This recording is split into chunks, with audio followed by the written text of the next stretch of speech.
Delilah. Hello, my friend. Hello. Here we are once again enjoying the marvelous month of May. The freshness of the season is beginning to mature, and we're about to spring right into summer, but we're not quite there yet. But it's kind of like an in-between, a little green around the edges, but hinting at what the next season will grow up to be. I love this time of year. How about you? Seasons of the natural world and seasons of our lives are ever changing, ever evolving. Some periods we enjoy more than others. Some seasons bring elation. Some carry deep sorrow. But all are necessary as they lead to the next season. My guest today on Love Someone has written and recorded an entire album dedicated to this very concept, this very thing, this concept of seasons changing. Rita Wilson is an American actress, producer, and singer-songwriter. You might be surprised to hear her acting career began with a guest appearance on The Brady Bunch in a 1972 episode where her character was running against Marcia Brady for head cheerleader. She also appeared on MASH as well as Three's Company and Bosom Buddies, and on Frasier as Hester Crane, the deceased mother of Dr. Frasier Crane. Her film credits, amongst other things, include The Bonfires of the Vanities, Sleepless in Seattle, Jingle All the Way, The Story of Us, Runaway Bride, It's Complicated, and Larry Crown. She was in the television series The Good Wife, Girls, and earlier this year joined the cast for season 2 of Apple TV series The Last Thing He Told Me alongside Jennifer Gardner. She's also performed on Broadway and is a powerhouse movie producer behind the blockbuster franchises including My Big Fat Greek Wedding, Mamma Mia, Here We Go Again, and my favorite, A Man Called Otto. Not surprisingly, in 2019, she received a star on the Hollywood Walk of Fame. All that, and guess what? Acting, performing, directing isn't even what's bringing Rita to our program today. This multi-talented woman can sing. Boy, can she sing too. As a singer-songwriter, she's released 5 studio albums, and just this month, her 6th, called Sound of a Woman, exploring the different phases of our lives as women, how we get to who we become as women, the trials, the hopes, the relationships with ourselves and others, and more. Described aptly as an excavation of the self. It's her first full-length effort since Now and Forever Duets in 2022, featuring iconic artists like Jackson Browne, Vince Gill, Smokey Robinson, and Willie Nelson. It's a powerful album full of storytelling. Rita explains that so much of becoming ourselves involves the lifelong work of chipping away at the non-essentials and getting closer to the truth of who we really are.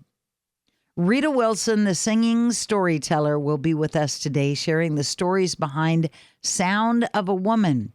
But I need to share the story of today's podcast sponsor with you first. I'm so glad to get to share all that Mercy Ships is doing in the world with you. They travel to medical deserts, providing free life-changing surgeries to people in need. Led by an all-volunteer crew, they've been putting their faith into action for almost 50 years. Mercy Ships is all about impact. They've performed nearly 120,000 free surgeries to date and touched more than 2 million lives. But more than the numbers, it's about dreams restored and lives renewed. It's about loving someone. You can be a part of this amazing organization. When you support Mercy Ships, you experience the joy and transformation. A mother seeing her child for the first time.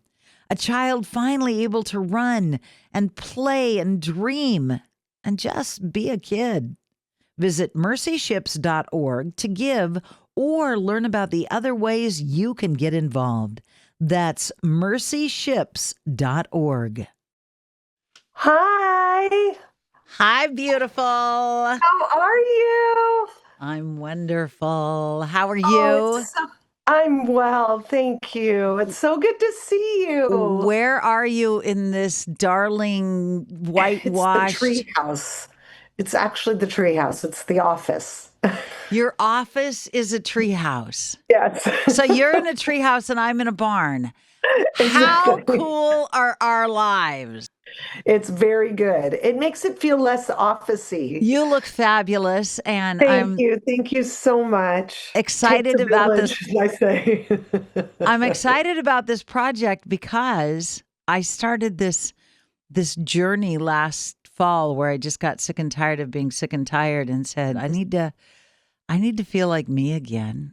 And Yes. I'm reading all the notes on all these songs going, yes, this is what we need. This is our anthem.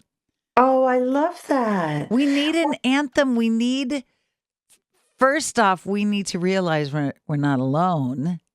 We Yeah. women in this journey of life. Well, you know how else I describe it? It's like, you know, my generation was basically on the cusp. Let me just talk about me. I was on the cusp of my mom's generation that was very traditional, and my parents were immigrants, so we had that cultural difference too. And then, so those values were very much ones that I was brought up with. Then it's my generation, and then it's the generation just ahead of me, which was all these incredible feminists and Gloria Steinem and Bella Abzug, and they're out there using their voices and burning bras and paving the way for women's rights and really using sort of everything that they had broken out of from the previous generation.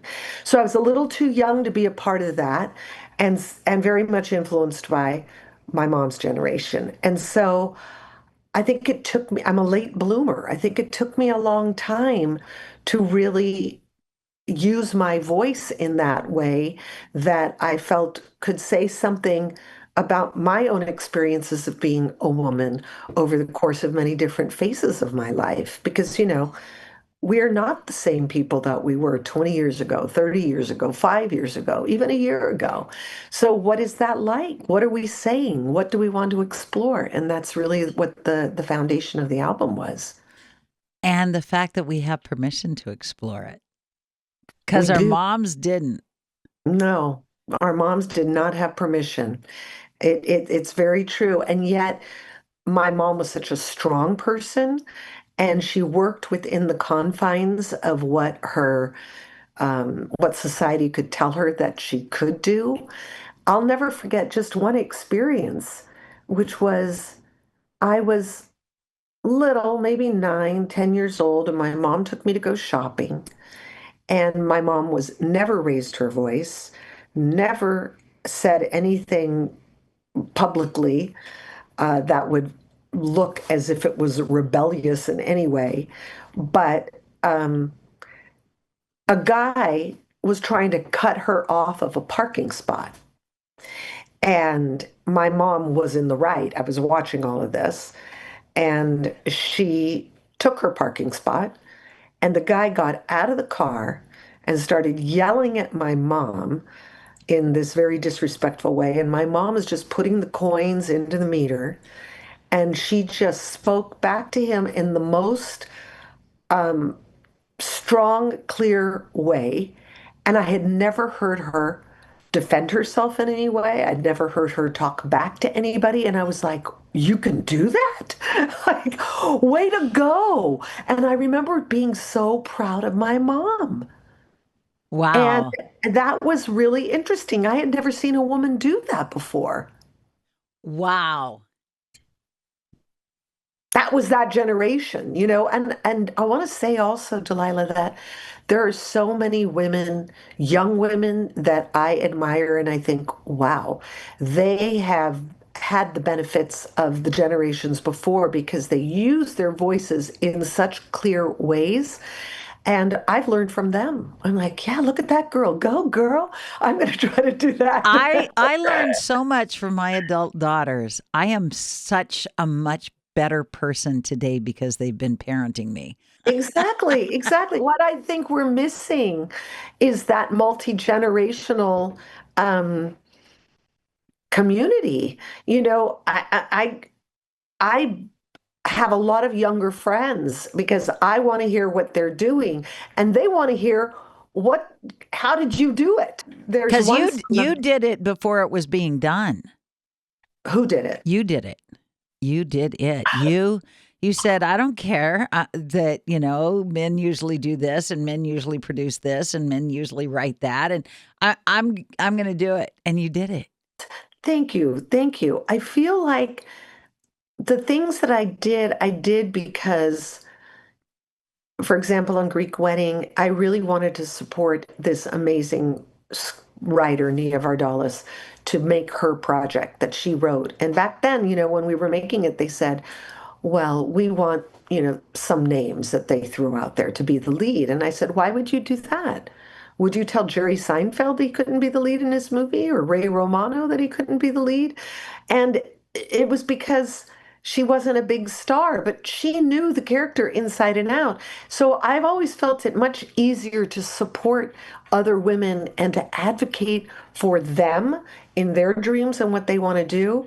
And so when it came to music, there was no one out there that I could use as an example of like, well, this person started music in their 50s, And yet there were multiple examples of women over 50 that were doing extraordinary things that weren't in music, but they're incredible. I know so many women who started businesses after the age of 50. Nora Ephron, the writer-director, toasted me on my 50th birthday and said, I'm here to tell you great things happen after the age of 50. I didn't direct my first movie till I was 50.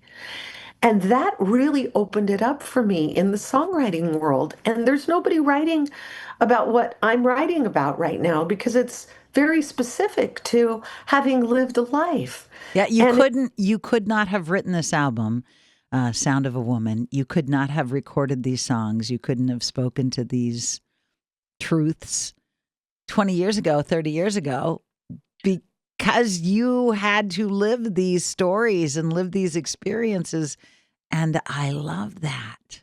well, thank you. I think there is a bit of ageism in our business, whether A it's music, bit, film. a Yeah, okay, I'm bit. being polite. You walk into any boardroom of any broadcast company in America and it's all men over 50. Right, right. And so here's what do we do? We still keep going, we still keep pushing on. And I was looking at female artists or writers or poets or these women who are writing, let's say after the age of 50. And you can painters, Mm, you can look at their work and not know what their age is. You just take the work for what the work is. You're reading a poem, you're looking at a painting or a photograph.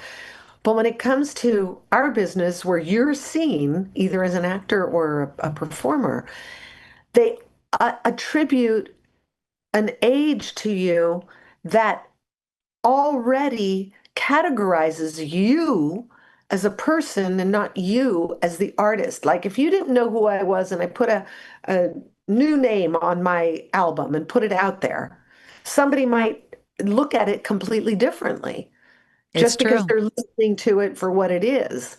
So I really hope that we can do some things here to break that down and just, you know, take it for what it is creatively.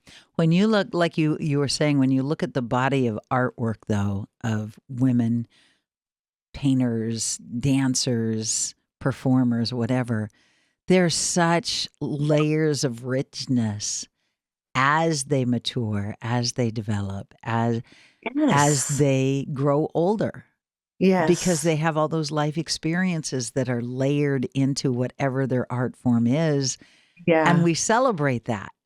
But Exactly. give you a microphone and put you on stage and have you sing your truth. Oh, wait a minute. Here's where I'm at. I feel like it's all about the story.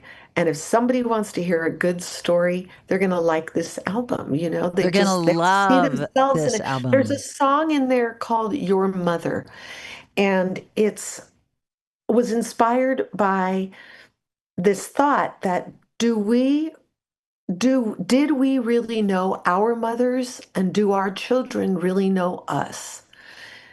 What are the How questions? how old were you when you realized your mom was a human, a person, an individual, not just mom? Probably not till I had kids. Probably not till I had kids. I mean, first of all, she was my best friend, so I loved her so much. And she was really funny and really observant and opinionated um, and creative and really, really creative. But, I think until you have your own children, you think of your mom as just this other person that, is there. She raised you, she did all that, she was your mother. But when you have your own children, you realize all the sacrifices, all the compromises, all the love, all of the things that they had to do. And yet, my mom had a life before she came into even, meeting my dad.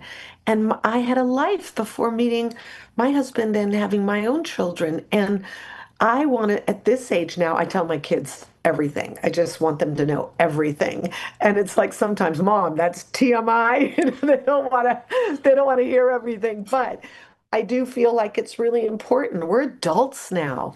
You can say things like you're sorry for certain things that you did, that you were just doing your best at the time and didn't know how to do it any differently. And you can also laugh about things that, they did that, you thought you were going to pull your hair out. So it's really, to me, about that conversation. Just start the conversation. Because when your parents go, those questions are going to come up and you're not going to be able to ask them. I can remember the minute, the second it dawned on me, and I had a son. He was like 7, I 8 years know. old. It dawned on me. Somebody, held my feet to the fire and said, you can forgive this other person who beat her kids, abandoned them. Her alcoholism took her down this path, and you're willing to show her grace, Mm, but you can't show your mom the same grace. And this woman said, she's just a woman trying her mm. best. Yeah. Yeah. Exactly. Rita, Yeah. I wish I had your song back then. I Yeah. would have gone on the air that night and played the hell out of that, because that was life changing for me to Right. have that epiphany that, OMG, I have been Yeah. holding my mom to this standard. And I Yes. blurted out of my mouth because she's my mom. Yes, exactly. But you know what? I heard this thing and I thought it was really helpful too. They were just doing it for the first time too. Yeah. But we expected them to know everything and do everything perfectly and everything right. And you know what? We're just human. She's just a woman. So, funniest thing you had to apologize to your adult children for that you can talk about? Goofiest family rule that you look back on now and you go, why did I? No double sleepovers. No double sleepovers. For example, if one of my sons had a sleepover on a Friday night and he wanted to sleep over on a Saturday night, that would not fly because they would never sleep. They didn't sleep, they just stayed awake. And so that meant Sunday comes along, he's a grouch, he's a grump, he's not going to do his homework, and it's going to carry over into Monday morning when he has to go to school. So I would say no to the double sleepovers. And now I probably wouldn't care. Be like, fine. Fine, be Do a double grumpy. sleepover. Suffer the consequences of your Monday morning Yeah, why did they even lack of call them sleep. sleepovers? Because there is no They sleep. were never sleeping. They were never sleeping. No, No, no, that's no. that's the that's the time you stay up all night eating popcorn, drinking soda pop, Right. and playing video games. Well, but that, like, going back to this idea of finding voice. There's a song that's out now. I don't know when the podcast is going to be airing, but one of the songs that's out, Sound of a Woman, is out. And then the second single is called Michelangelo. The third one is Jury of One. But Michelangelo, well, why did I title it that? It's because the sculptor Michelangelo had said this quote, and I had it on my bulletin board. And someone had asked him, how is it that you carve these gorgeous sculptures out of marble, massive chunks of marble? And he said, I see the angel in the marble and I carve until I set him free. And that to me was a fantastic metaphor for what it's like to be a woman, to come into your own voice, to shed, to carve away, to strip away all the things that are non-essential, all those identities that we've been given or we give ourselves along the way of our lives journey, to become what you truly, truly are, what your essence is, so that you become the angel that you knew. It's like almost like he has a vision of what that angel is going to look like, and he just keeps carving away. And I think that's what we do as women. We have this vision of the life we could have, the person we can be, and how do we carve away at that, strip away all the things that don't work until we get to being here with each other on this podcast. I think you have done a fabulous job. I don't get to see you in your personal life. I get to see you when you've got a new song out, a new album out, a new But movie we should out. change that. We should. But what I see is somebody who is unapologetic, but never in your face. You're beautiful, strong, true to yourself, true to your work, your dreams. And you're kind of like, you can either applaud me or you can try to step in my way and I will have to run you over. And I'm kind of sorry about that, but not really. So maybe It's well, that's interesting that you say that. I'm kind of sorry about that, but not really. The third song I mentioned is Jury of One, and it's about this feeling that women have, a feeling guilty. It's like if you're a working person, you feel guilty that you're not with your children. If you're with your children, you feel guilty that there isn't some space for you to be creative or to maybe you're neglecting somebody else, maybe your family member, maybe a mother or a father, maybe your work. If you're I always say that guilt has a twin sister and her name is apology, because then there's always an apology that follows. I'm sorry for this, I'm sorry for that. And we're apologizing. We're conditioned to apologize for things that we really don't need to be apologizing for.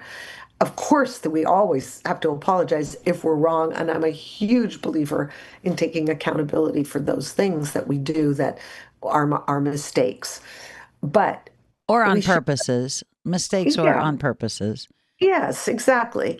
And there's no reason to apologize if like somebody bumps into you. Somebody bumped into me the other day, like blatantly bumped into me, did not apologize, and I apologized. I'm sorry, but they bumped into me.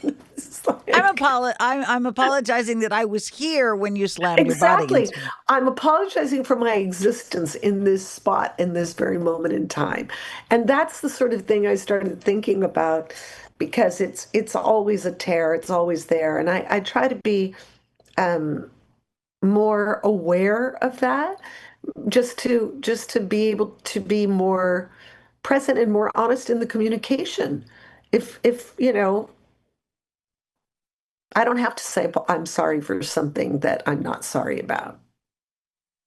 I haven't gotten there yet, but maybe I'll listen to Jury of One over and over and find that, Yes. because we're the same way. I feel so guilty. I love my in-laws so much, and they're actually my outlaws because I divorced their son almost 30 years ago. But I love them so much and I care for them. But I had to relocate 2 years ago because of other issues, and I feel so guilty that I'm not there on a daily or a weekly when I so want to be. Right. And I can't meet the needs of the 5 littles that I am caring for. And Yeah. you know what I mean? And boy, that mom guilt. I am sure they are so incredibly grateful for when you were there, and that doesn't go away. That does not go away. They know that. They know you love them, and They do. sure you And do your best to be yeah, and around them. they don't pressure me. They don't try to make me feel bad. I just, like you said, we You feel apologize it. for not being able to meet all the needs. Exactly. Exactly. And but that doesn't do any good for anybody either. It wears people down. Talking heart to heart with Rita Wilson today, and we have more to chat about after I spend just a minute or two with my amazing sponsors. It would be difficult to think of a more successful and utterly delightful partnership than the one I have with Laura Geller Beauty. Whether it's a full glam photo shoot or just putting on lipstick before I pick the kids up from the bus stop, Laura Geller is the only brand on my very cluttered bathroom counters these days. And now they have a new product to swoon over. Their Line Smoother Targeted Fine Line Filler is a velvety targeted primer that instantly fills in to soften the looks of superficial fine lines, large pores, and uneven texture anywhere on the face. It delivers visible temporary enhancement while creating a silky smooth base for makeup. It's also subtly tinted to help brighten dull areas, and it's enriched with vitamin C to leave your skin feeling rejuvenated. Sometimes it's all I need to feel fresh and ready for my day. But its qualities are perfectly matched to use under their iconic Baked Balance and Brighten Color Correction Foundation. Its weightless formula and smooth, easy application of powder has the nourishing benefits of a cream that makes me feel so beautiful. Baked for 24 hours and hand-finished in Italy, it's enriched with antioxidants to help soothe and hydrate the skin, while swirls of marbleized pigments make shade matching effortless. So while it may be formulated for mature skin, it's also exceptionally lovely for sensitive skin too. Heck, I can't keep my daughters out of my stash. Join me in the millions. There have to be millions of other Geller gals in our love affair with Laura Geller Beauty. Do something lovely for yourself. Shop the sumptuous collection at lauragellerbeauty.com. So tell me about how folks can come and see you and hear all these Oh, beautiful new yeah. songs, because you're going to go on tour. Yes, I'm going to be on tour in June.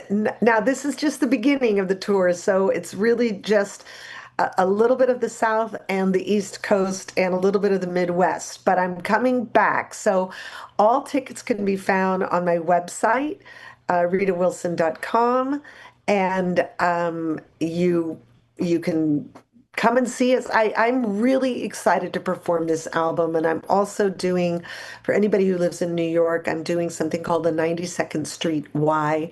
It's a lecture series, but I'm talking about the album with Demi Moore, my dear friend, and singing 2 songs. So in case you're in New York and you want to see that on April 28th, Oh, I'll be hold on. Writing this down. April 28th, where will you be? the 92nd Street Y. And it is a lecture series or an interview series that Demi Moore and I are doing together, and she's talking to me about the album. And I'm performing 2 songs. Wonderful. These will Oh, be the first 2 live performances. that will be phenomenal. Talk about 2 phenomenal, powerful, beautiful, been through it all women.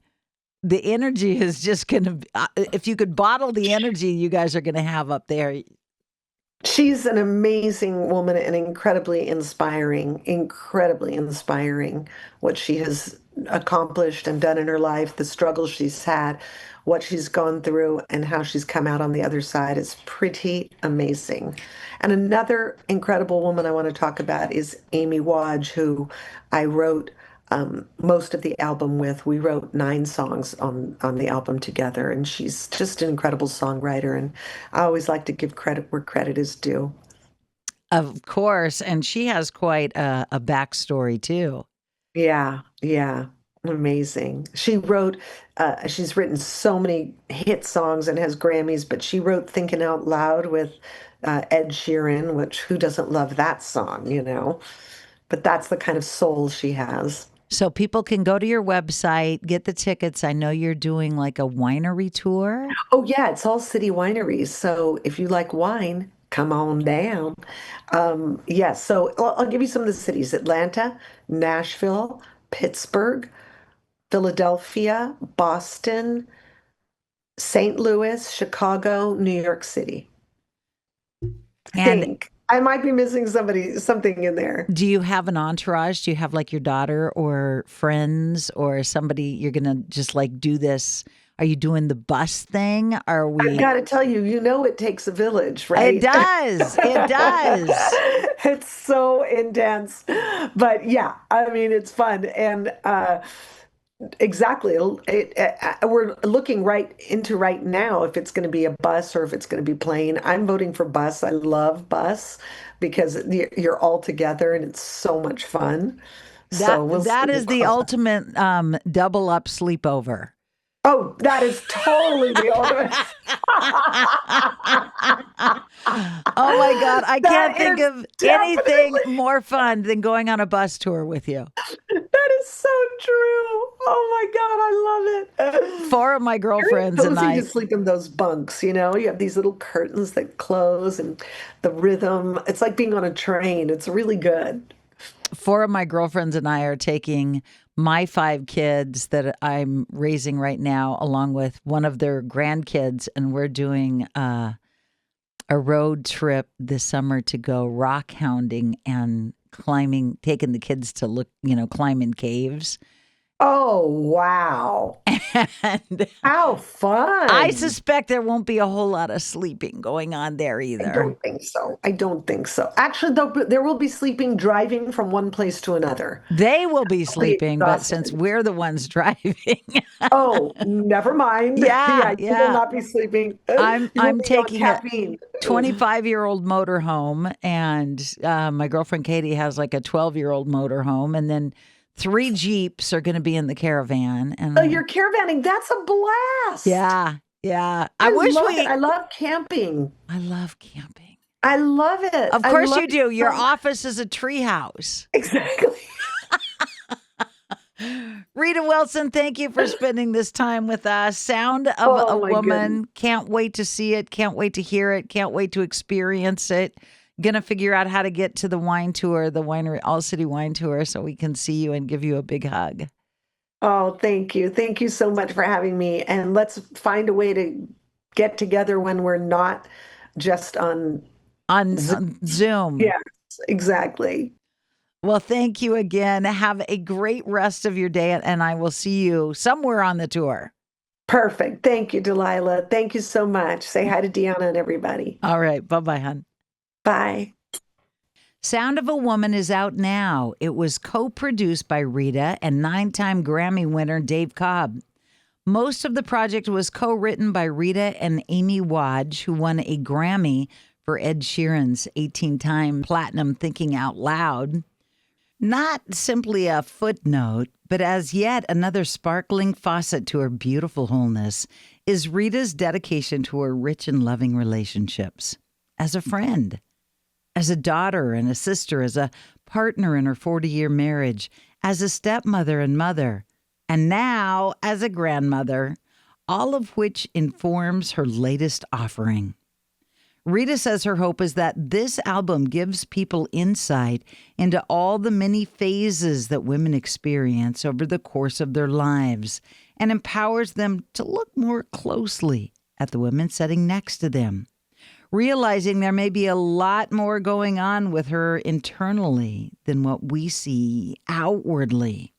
Hopefully, it will start conversations that help us come away with a deeper understanding of how valuable this inner journey is and how it truly connects us all. Rita will be embarking on a run of the U.S. live dates at various city winery locations kicking off in Atlanta on June 2nd. I hope you're in an area that will allow you to attend one of her performances. She is so talented, and she is a kindness not to be missed. It'll be entertaining, it'll be healing, it'll be empowering for you. Find all kinds of information, including music, tour, info, merchandise, and even her artwork at ritawilson.com. You can also keep up to date with her on TikTok, Instagram, Facebook, and on YouTube. It's May, my friends. May you make and find peace. May you make and enjoy music and art. May you seek bird songs and sunsets and all that soothes your soul. May you love someone. Then